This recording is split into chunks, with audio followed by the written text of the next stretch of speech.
یہاں اپنے کھانے اور اپنے بیوی بچوں کو کھلانے کا سوال نہیں. وقت آنے پر دنیا وہ نظارہ دیکھے گی کہ جب آپ کے دسترخوان سے ہزاروں لوگ کھانا کھا رہے ہوں گے. جب حضرت مسیح موعود علیہ السلام کے والد کی وفات ہوئی ہے تو اس کی وفات ہونے سے پہلے اللہ تعالیٰ نے وفات کی اطلاع آپ کو دی. تو بشری تقاضے کے تحت خود آپ کو بھی اپنی فکر معاش کی فکر ہوئی جو آپ کے والد صاحب سے وابستہ تھا. لیکن جو ہی یہ خیال آیا اللہ تعالیٰ نے فوراً الہام کیا کہ الیس اللہ بکافٍ عبدہ، یعنی کیا خدا اپنے بندے کے لیے کافی نہیں ہے. حضرت مسیح موعود علیہ السلام فرماتے ہیں کہ یہ الہام ہوتے ہی وہ خیال یوں اڑ گیا جیسا کہ روشنی کے نکلنے سے تاریکی اڑ جاتی ہے، جیسے روشنی آنے سے اندھیرا غائب ہو جاتا ہے. اور آپ نے اس الہام کی انگوٹھی بھی تیار کروا لی. پھر حضرت مسیح موعود علیہ السلام فرماتے ہیں کہ خدا نے ان کی وفات کے بعد، یعنی والد صاحب کی وفات کے بعد، لاکھوں انسانوں میں مجھے عزت کے ساتھ شہرت دی.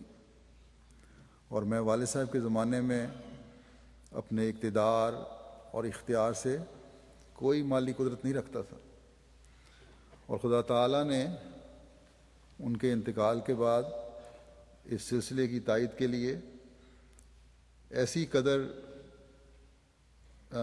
قدر میری مدد کی اور کر رہا ہے کہ جماعت کے درویشوں اور غریبوں اور مہمانوں اور حق کے طالبوں کی خوراک کے لیے جو ہر ایک طرف سے صدہا بندگان خدا آ رہے ہیں، اور نیز تالیف کے کام کے لیے ہزارہا روپیہ بہم پہنچایا اور ہمیشہ پہنچاتا ہے. بس اللہ تعالیٰ نے نہ صرف اپنے اس الہام کے تحت کہ الیس اللہ بکافٍ عبدہ اپنے کافی ہونے کا ثبوت دیا، اس وعدے کو پورا فرمایا، بلکہ وسع مکانہ کا حکم فرما کر خود ہی ہر لحاظ سے اس کی وسعت کے تمام لوازمات اور انتظامات بھی پورے فرمائے. اور اس الہام کو آج بھی ہم پوری شان سے، ایک نئی شان سے پورا ہوتا دیکھ رہے ہیں.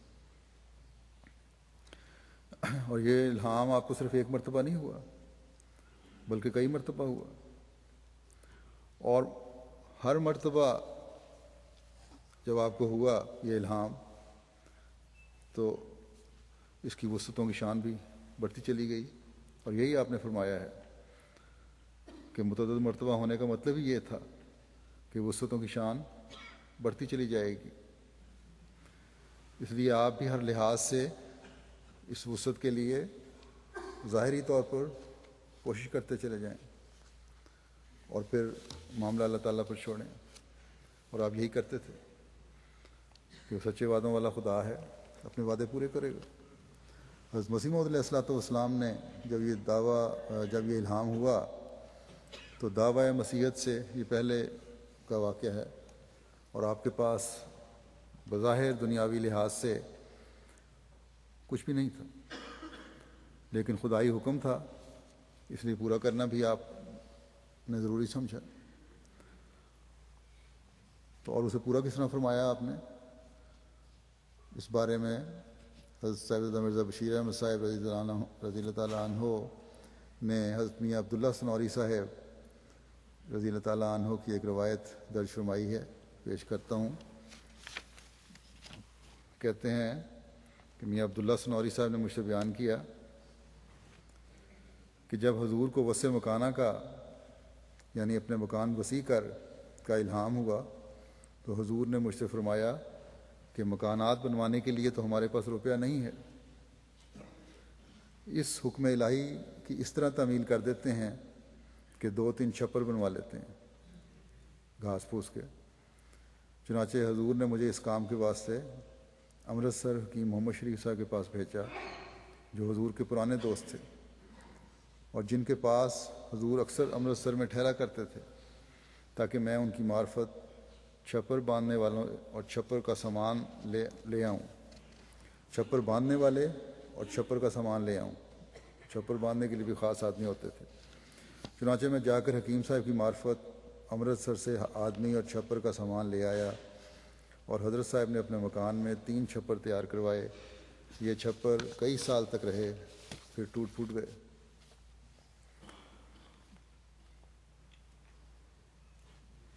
میاں بشیر احمد صاحب لکھتے ہیں کہ آگے اس کے کہ خاکسار عرض کرتا ہے کہ توسیع مکان سے مراد کثرت مہمانان اور ترقی قادیان بھی ہے، اور یہ سچ ہے۔ تو یہ حالات تھے کہ مکانوں کی وسعت کے لیے رقم نہیں تھی، صرف طاقت تھی، توفیق تھی تو چھپر ڈالنے تک کی۔ یہ تو آپ کو یقین تھا کہ خدا تعالیٰ نے جب الہام کیا ہے تو سامان بھی پیدا فرمائے گا، لیکن اپنی طاقت کے مطابق اس الہام کے بعد فوری عمل بھی ضروری تھا۔ اس لیے جو موجود تھا اس سے ظاہری سامان آپ نے فوراً کر دیا۔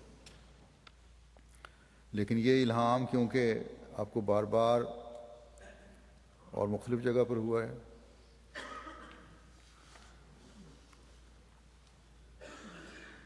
اور مختلف مواقع پر ہوا ہے، اس لیے ہر مرتبہ یہ الہام ہونے پر آپ اس یقین سے بھر جاتے تھے کہ اب ایک نئی شان سے اس الہام کے پورا ہونے کے سامان ہوں گے۔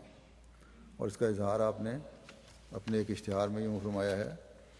آپ فرماتے ہیں کہ ایک عرصہ ہوا مجھے الہام ہوا تھا کہ وسع مکانہ کا یا تو نہ من کل فج نمیق، یعنی اپنے مکان کو وسیع کر کہ لوگ دور دور کی زمین سے تیرے پاس آئیں گے۔ سو پشاور سے مدراس تک تو میں نے اس پیش گوئی کو پورا ہوتے دیکھ لیا، مگر اس کے بعد دوبارہ پھر یہی الہام ہوا، جس سے معلوم ہوتا ہے کہ اب وہ پیش گوئی پھر زیادہ قوت اور کثرت سے پوری ہوگی۔ واللہ یفعل ما یشاء لا مانع لما اراد۔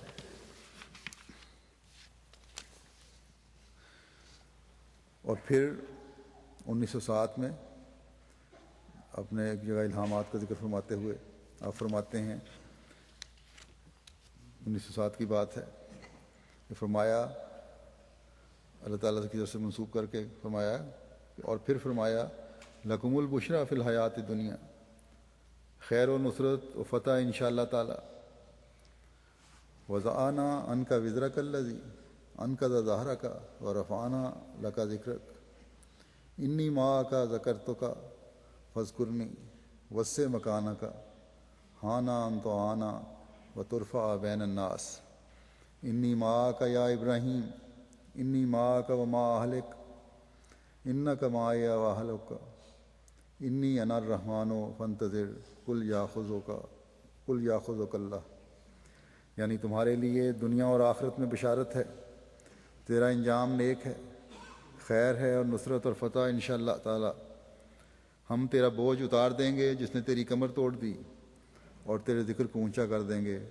میں تیرے ساتھ ہوں، میں نے تجھے یاد کیا ہے، سو تو مجھے بھی یاد کر اور اپنے مکان کو وسیع کر دے۔ وہ وقت آتا ہے کہ تو مدد دیا جائے گا اور لوگوں میں تیرا نام عزت اور بلندی سے لیا جائے گا۔ میں تیرے ساتھ ہوں اے ابراہیم، میں تیرے ساتھ ہوں اور ایسا ہی تیرے اہل کے ساتھ، اور تو میرے ساتھ ہے اور ایسا ہی تیرے اہل۔ میں رحمان ہوں، میری مدد کا منتظر رہ، اور اپنے دشمن کو کہہ دے کہ خدا تجھ سے مواخذہ لے گا۔